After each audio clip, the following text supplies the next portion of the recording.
First of all, I want to thank y'all for letting me come out here. Y'all meet on 8:30 on Saturday morning. I've given this presentation to the hospital district a couple other times previously, but I've updated it. Just think it would be really good helpful with 3 new board members that haven't seen this to kind of walk through a little history of the hospital district, what its charge is, kind of where we are today. So without further ado, better work this thing. Big Bend Hospital District was created in '85 through a merger, actually I think that was in '91, through a merger of the Brewster County Hospital District and the Presidio County Hospital District. Before then, there were actually 2 different hospital districts for each, or 1 hospital district for each county. Brewster County had its hospital district, and that slide earlier was wrong. It's '91 when the combined district was created. But the legislature in 1985 had gone in and created the Brewster County Hospital District, set up a menu of responsibilities for Brewster County, and then separately, Presidio County Hospital District was created in 1965. Again, a very special act of the legislature that set out exactly what menu of services had to be provided by each district. So there used to be separate districts. I haven't talked to Pete Gallego, but my guess is that the tax base was so low in both counties operating 2 districts that the decision was made by the politicos to combine those into a single district. And so in 1991, the legislature came in and created the Big Bend Hospital District, which is both hospital districts combined. You guys will hear people say, and it's been my experience representing the hospital district, that from time to time when a movement comes up from the taxpayers saying, this isn't working for both counties, let's split it. That can't be done unless you go to the legislature and have a bill passed splitting the hospital district into 2. There's no way through public vote, through any kind of petition, initiative, that this district can be split into 2 districts again. It has to be done by the legislature. My provision or position has always been that there's not enough money to justify, even if the taxpayers want it, to justify splitting this district back into Presidio County and Brewster County. There's just not enough tax base to operate an engine care program and to fulfill its mission. It really takes both counties' tax bases to make that work. That being said, again, about every 5 years I've heard of these kind of groundswells. Our county's getting cheated out of the money. It's being spent mostly in this county and not in this county. I don't know how you put that out other than to show your budget and your expenditures to show where the money's spent. But I think the board needs to think of itself as representing both counties. The county lines really don't matter. The boundaries of the district are coterminous and inclusive of both counties. If I may, in truth, it is Maria can attest to this. It changes all the time. Yeah. The clientele, the representation between the counties, and I would never want to see it be resident against resident, because that helps no one. That's right. And you never know when bad luck befalls Right. your neighbor. And we can have people being life-lighted out in Brewster County while people in Presidio County are suffering from high incidences of cancer. So medical illnesses, catastrophic medical illnesses, befall everyone. That's right. And if anybody knew the formula to that, they would make a lot of money, but none of us sitting here or... I think the challenge for the district is to tell the taxpayers we are not driven by city lines or county lines. Our district is both counties and we provide services, share and share alike throughout our service territory. When the district was created, there was an actual special act of the legislature, kind of a one-off. That has now been codified in Chapter 1007. They took all the legislation for all the hospital districts out there. There's 130 hospital districts in Texas. There's now a law that allows for hospital districts to be created generically, but most of them were created through special acts. So if you ever are bored and couldn't sleep, want to stay up at night and read the special district local law code in alphabetical order for the hospital districts. I'm going to hit the high points of some of your legislation real quick. Basically, it's kind of ran off a little bit. Let me see, let's go over here. Hospital districts are created under Article 9, Section 9 of the Texas Constitution. So you can't do something that goes beyond what the Texas Constitution allows. We'll talk about that here in a minute. It goes to language in the Constitution that says hospital districts are supposed to care for needy inhabitants. Remember that word, those two words. It clearly says, the only reason I put the boundaries in is I thought it was kind of interesting that Presidio County includes all cutover or banco land on the north side of the Rio Grande. So that if there's a boundary dispute, it doesn't matter. The legislature thought that out. This mirrors the Article 9, Section 9 Constitution requirement that the district, its main charge, your mission, is to take care of the needy inhabitants, which I put in yellow. What does that mean? That's a legal term. The Attorney General had said in 2000, the most significant hospital expense is that for indigent medical care. The AG says that needy inhabitants, as set forth in your charge, is the same thing as your indigent residents. And they use those terms interchangeably. So you always hear you have an indigent health care plan. That's because you have to provide for your needy inhabitants. Indigent residents is another term of art, which we're going to get to here in just a minute. But just remember, your charge, square on 100% of the time, is to take care of your indigents.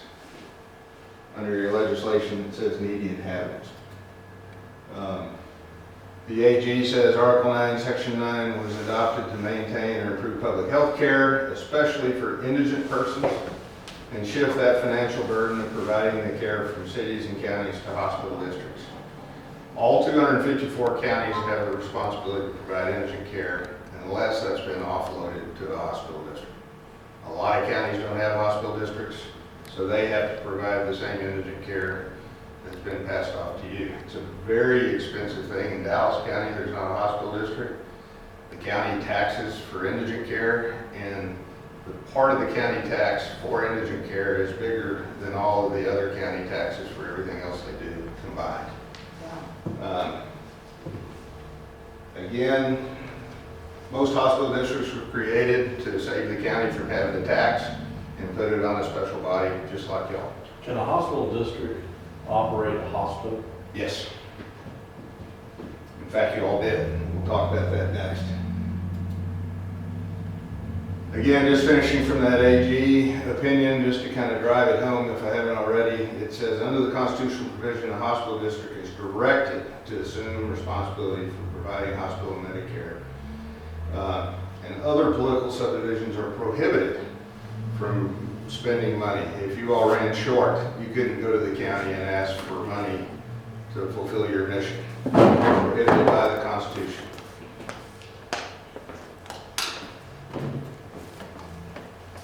Under your enabling legislation, and every one of them is different if you have special enabling legislation, this is a second part of your charge. And it deals with medical services in Presidio County. I know there's always been this tension of, is Presidio County getting medical services since, quote, the hospital is up here in Brewster County. What this says is the hospital district shall operate a facility that provides medical services in Presidio County. You do. You have clinics. It says at a minimum, the facility must provide outpatient medical services to the district residents. And most importantly, subsection C says the board may contract or cooperate with another entity to provide those services. And that's why you have a series of clinics that you pay for. They're not operated by the district, but you contract with them, and that's why we have all these contracted services. The district, in this district, you don't operate clinics. Other hospital districts sometimes do in their own name, and they have staff and medical professionals. Most hospital districts outsource that to third parties, clinic providers. And there's a bunch of reasons why, which I'm not going to get into. And a citizen of the county, of Brewster or Presidio County, can go to any, I could go to, if I was indigent, I could go to the clinic in Presidio if I wanted My to. understanding is if you're enrolled in the program, they're going to check their enrollment list, and if you show up on the program, you're cleared for services. Okay. Let me ask you something, Sure. going back to when you said the county could never provide help, you Sure. know, for the hospital district. In your years of experience, have you ever run into all the hospital districts that you work with, that they ever run out of funds because of because for example, like when we were talking about the financial statements earlier, and I was explaining to Greg that we had 191,000 left in budget. It's been the highest budget, it's been our bills to our providers have been the highest ever. This last year, and that's why we increased the budget by 200,000. Have you ever in your experience, has ever a hospital district had to dissolve? That's a great question. No, and here's what they do. We're going to steal a little bit of my thunder ahead of time, but hospital districts by law have to provide health care, just like counties do, for only the very poorest of the poor people. The law requires indigent health care to be provided up to 21% of poverty. So people that are in the very bottom 20% of poverty are the only people that are entitled to indigent health care. Most hospital districts provide a much higher threshold. Y'all are at 100% poverty. You're 5 times above the limit that is minimum. And I have had hospital districts ratchet that down if they're running a shortfall. They say, well, we just can't afford to take care of 133 or 150%, or even Harris County, 200% of poverty. We're going to ratchet that down to something, and that's how they balance their budget. They take the tax dollars that come in and they spread them out by the patient income level, basically. But your bills are unforeseen. You don't know what your The bills are. That's bills what are- I'm alluding to. Are not our client numbers more for unforeseen expenses like this time? I mean, the lowest you can go, I've never seen one go bankrupt. I have seen hospital districts say, we really only have to provide care at 21% poverty, which is virtually no one, to be real honest. Okay. That's the part that's really challenging. That's why I was asking. Okay. And but that goes to keeping reserve. That's right. That's why you keep a reserve, right? So you've got a little time to adjust if you need to. Yeah. Real quickly, while we're talking about indigents and issues come up about illegal immigrants, there is an AG's opinion that says they're not indigent. The district does not have to provide health care to an illegal immigrant. There's a hospital district, the AG, when asked, said you can permissibly, under your rules, open your program up to immigrants, but that's purely a local decision. Some counties have, most counties have not, because they can't control that population. But there's black letter law that says that is your decision to make. It's not something you have to take. BBRHD says the district has the responsibility to establish a hospital. I think that you asked, do we have to run a hospital, or a hospital system within its boundaries to provide hospital and medical care to the district's residents. We'd be in a world of hurt if we didn't have a lease for the hospital out there that's privately run.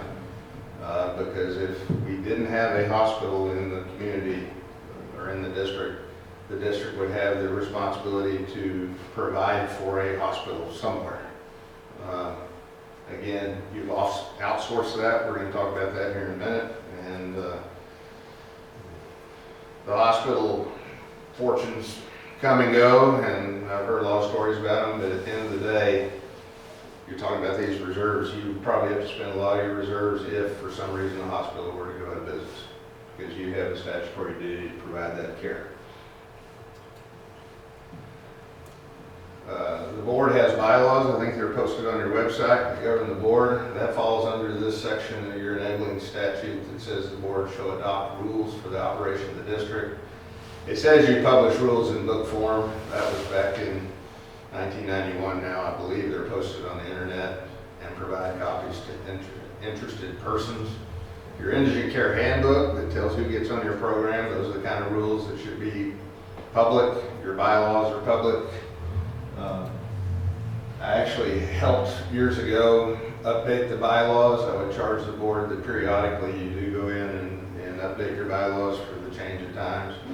But just to show you all have followed your statute and that you have created those. Talking about Jackie's position, real quickly, it says that the board hires the district administrator, and then the district administrator retains the personnel to perform the services. Kind of like a city manager form of government. You all don't hire, that's Jackie's responsibility. You hire Jackie. Employees, the board can employ attorneys, general managers, bookkeepers, other professionals necessary for the district. The management and control of the district is vested in the board, and the board has the full power to manage the district. Nothing surprising there, it just says y'all do like Commissioner's Court or City Council. Contracts for healthcare, you've got a special provision that says that you can contract outside of the district for healthcare for your indigents. And it allows you, quite frankly, to contract with out-of-district hospitals for specialty care, oncology services, whatever. I think you all do have several of those agreements in place. If anybody were to challenge you that you're spending money out of the district that says, no, if it's for healthcare, you're wide open, you can do that. Last is if they are indigent, they're entitled to receive medical care regardless of whether they have any ability to pay. And then by rule, you adopt a procedure to determine whether they can pay and the amount each patient is required to pay. Most healthcare assistance programs, most rules for the indigents do require a small copay that gets waived if they can't get paid, $5, $10, just to keep people from not having some skin in the game when they go to get health care. But at the end of the day, if they can't afford to pay that copay, nonetheless, if they're indigent, they're on your plan, they get the care. I have a question for you, because in Broward County, do they have, we have a $5 copay on prescription drugs, but not the office visits. Does Montgomery County? I need to check. There was a lot of hassle in collecting and maintaining that money. They may have waived that, but I think that, I know at one point they had a very small, I think it was $10 or $5 copay. Do you know if they did that just for office visits, or if they did that for hospital visits? Both. It was both. Because here's my thing, is that we have a lot of, our discussion with Mike Scudder yesterday, and I'm sure Greg has, can speak to this as well, but we have a lot of frequent flyers. That's what I call them. And you know, and Rick and I talk about this a lot, and when he and I get together, we talk about how do we keep this emergency room clear for people who actually need the emergency room, instead of, I think I need to go visit the emergency room today, instead of, go to your doctor, take your meds. I think those people need to pay for the privilege, and I think it needs to hurt. I mean, $10 is anytime you open your wallet, it hurts. I think the policy of making sure a patient has a little skin in the game is good, as long as if they No, really if you admit it, that's can. fine. Right. But for you to go just get your diabetes checked or something like that, Right. you really need to have the $10. You know, what it really takes, and it's changing in EMS, is it takes the courage of the medical director who is in charge of EMS to set out guidelines that allow their advanced provider paramedics to say, look, Jackie, you probably ought to see the doctor, but you don't need an ambulance ride to do that. Yeah. And you don't need an emergency room. And so what's happened in the world is this whole community paramedicine thing. He talked to us about it. And we've been doing community paramedicine before it was even called that. It was just the nature. How many times I've gone to some grandfather's house to check blood pressure. But we've over the last many years, there's a chance we can make a wrong decision and we try to err conservatively, but we have it all the time. Look, you don't need an ambulance. You need to go see a doc, but you can wait for a couple of days. If you got a cold, or you got the flu. And that's work for us, but everybody's got to do that, or you're right. You clog the ER with people. I mean, I've had people say, I don't have a ride to the doc for my appointment, so I call an ambulance. And we have one ambulance in 3,000 square miles. I know, I'd rather give, And so that, yeah, give a grant to tracks than, yeah. In Montgomery County, which I've represented for about 25 years, they do track their frequent flyers, and they do provide community care medicine to them. They had said that 10% of their indigent population use 30% of their EMS capability. Exactly. So they do send medics in their off time out to make sure that people are taking their insulin or taking their asthma medicine or whatever, and it's an expensive deal. They actually get a federal grant for that too, so it's free to them to do that. It's evolving, but the point is Sure. you can, for purposes of this slide, I make didn't people think excuse. that District records, again, your records are public. Obviously, your healthcare patient records are not, but just to remember, we're a public entity and our records are public. Let's talk real quickly, and then I'll get out of the law here in just a second, but your indigent healthcare program that you create has to meet a state guideline, Chapter 61 of the Health and Safety Code. You don't have, and that's to give continuity and standardization among indigent care programs across Texas. So when you really talk about your duty to provide indigent care, there's a second layer, and it's outside of your legislation. It's a provision in the Health and Safety Code that says if you reside in there are two chapters. One chapter is, actually there's three chapters. Hospital districts fall under subchapter C, and what it says is you have to follow the state's guidelines in how you administer your indigent care plan. And those state guidelines are set forth in part in Chapter 61 of the Health and Safety Code, and then the state has promulgated an indigent care handbook program that says here's how you consider enrolling someone, here's what you get to consider as far as income and eligibility, here's the services you have to require, here's the things that have to be in your formulary. It's a complete cookbook of how indigent care programs are supposed to be set up so that they're more or less consistent across the state.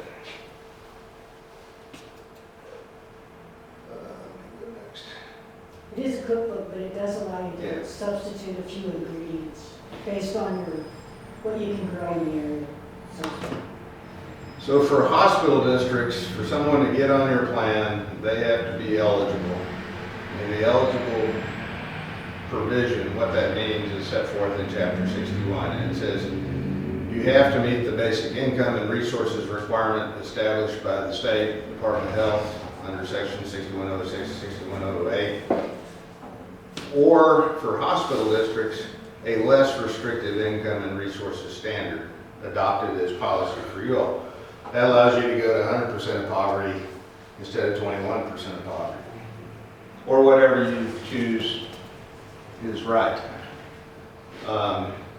You continue in Chapter 61 and it says the department shall, this is the state, shall establish the standards and application and documentation, verification procedures. That's where your IHS software comes in. You pay a lot of money to IHS. I've known those guys for a long time, but they model their questionnaires on the computers to be absolutely compliant with the state program requirements. So as long as you do IHS, which I know you pay money on, you're golden. You've met the state requirements. The other thing is if you're a county or a hospital district, your minimum eligibility standards are 21% of the federal poverty level, which I think is about, I'll help me, you know what that is, Jackie? I think it's like $2,000. If you make more than like $2,000, you're not deemed eligible. In the PowerPoint, again, if you can't sleep at night, this is the website to the state agency's webpage about this program, and it has their rules that they've created. Again, you guys use IHS software to do your enrollment. These are the kind of things you have to provide: vaccines, medical screening, physical exams, inpatient, outpatient hospital, laboratory, radiology, skilled nursing. And then the next page, who's eligible? You had the program to be an indigent and be eligible for services. You have to live in Texas.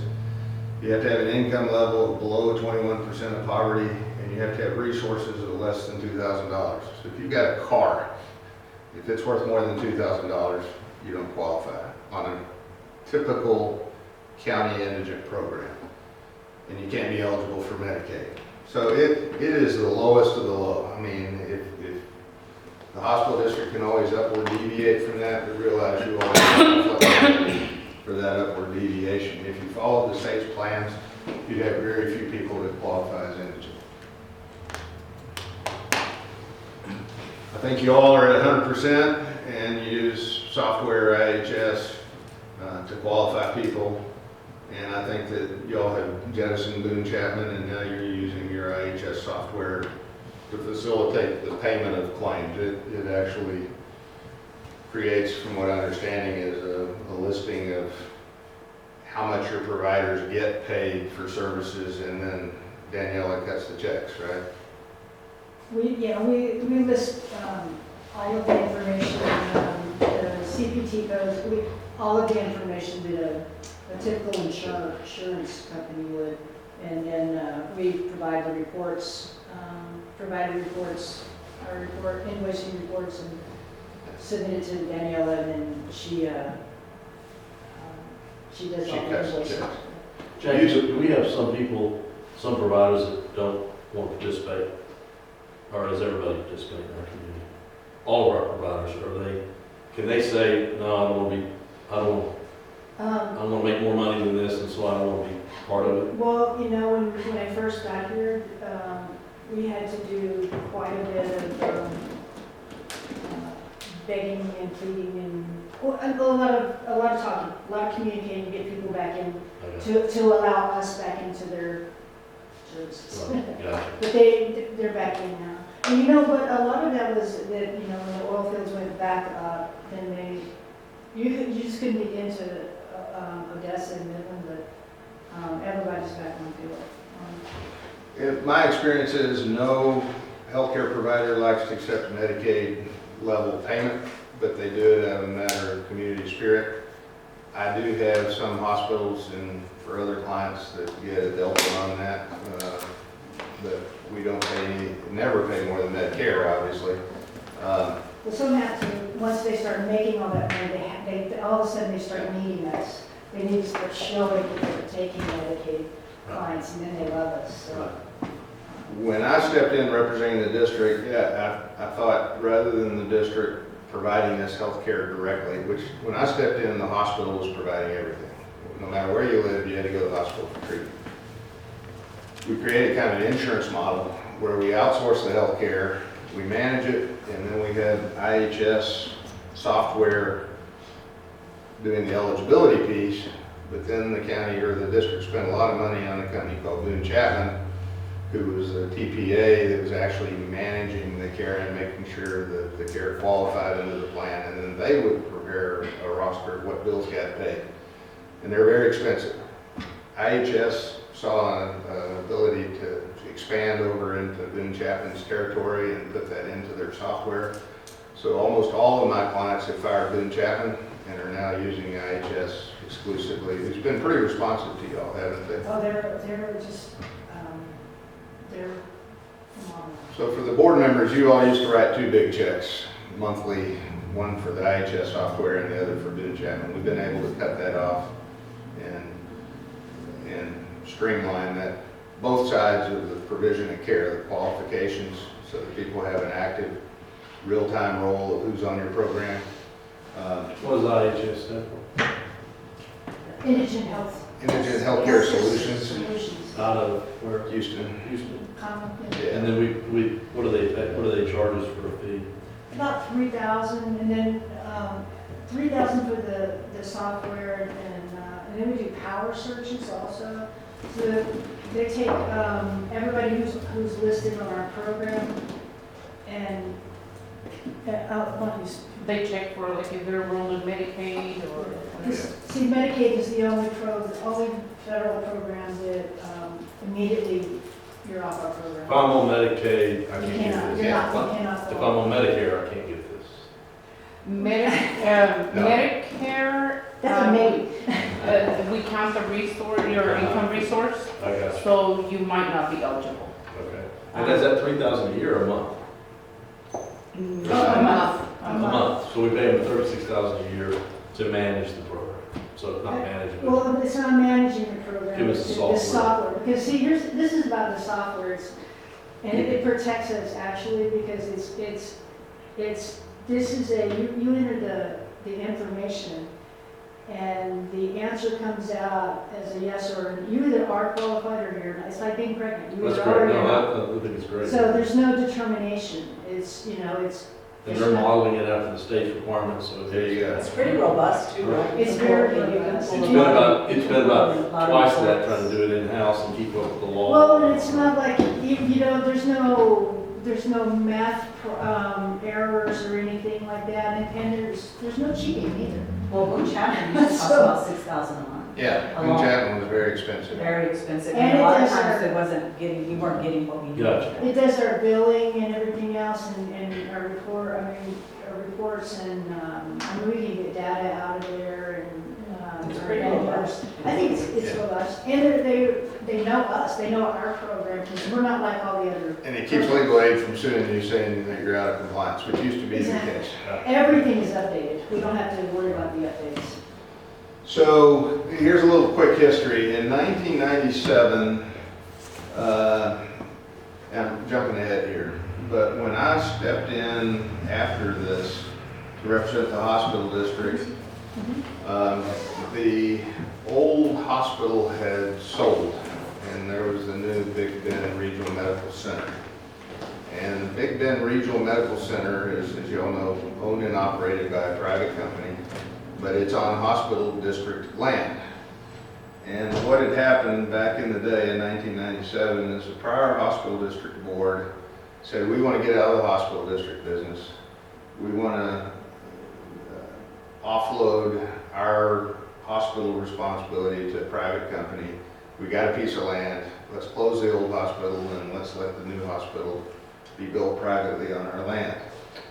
Interestingly, that's what this development agreement is. And it runs through 2029, and there's actually an extension on it. So there is a agreement, there are really two agreements. There's a development agreement, and then there's something called the site lease that, just understand, Big Bend Regional Medical Center is on your land. Who owns the building? They do.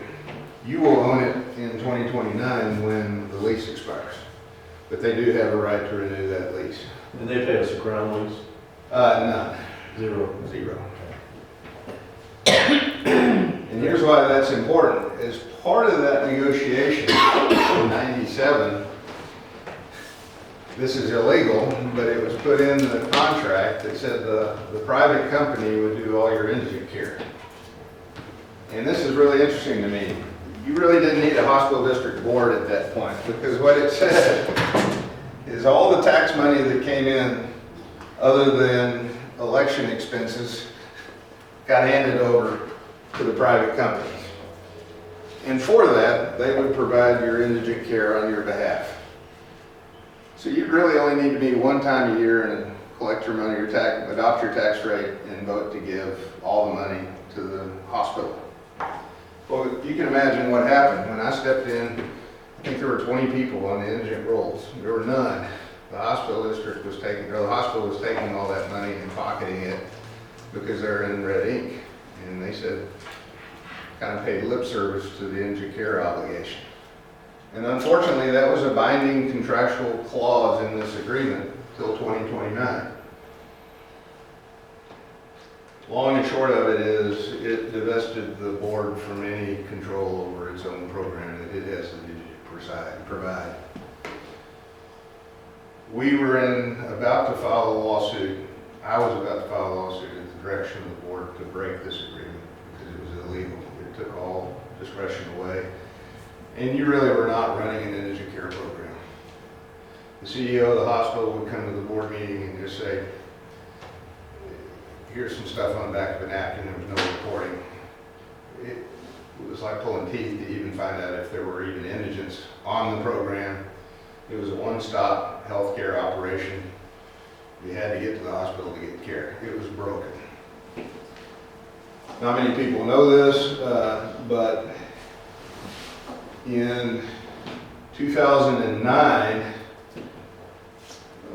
as part of Obamacare, they expanded Medicaid, and Texas turned down the Medicaid expansion. And instead, Texas has entered into a waiver, Medicaid waiver. This is more than you need to know, but they are not following the regular Medicaid program that's been adopted by lots of other states. California and Texas and a few other states have a waiver agreement. And what the state's waiver agreement does is it pulls down a big chunk of Medicaid money, the 1115 Medicaid program, and it allows hospitals that are running red ink to apply for and get a Medicaid supplement. I call it the magic piggy bank. Bear with me for just a second, I'm going to cover this quickly as I can. Hospitals that handle a large amount of poor people and that can't collect get into this piggy bank and draw federal dollars down because the federal government understands rural hospitals need to stay afloat. And big urban hospitals need to stay afloat. In order to participate and get the federal money, the hospitals had to get the state of Texas to put up a match of about 1/3 of what the federal government would pay out.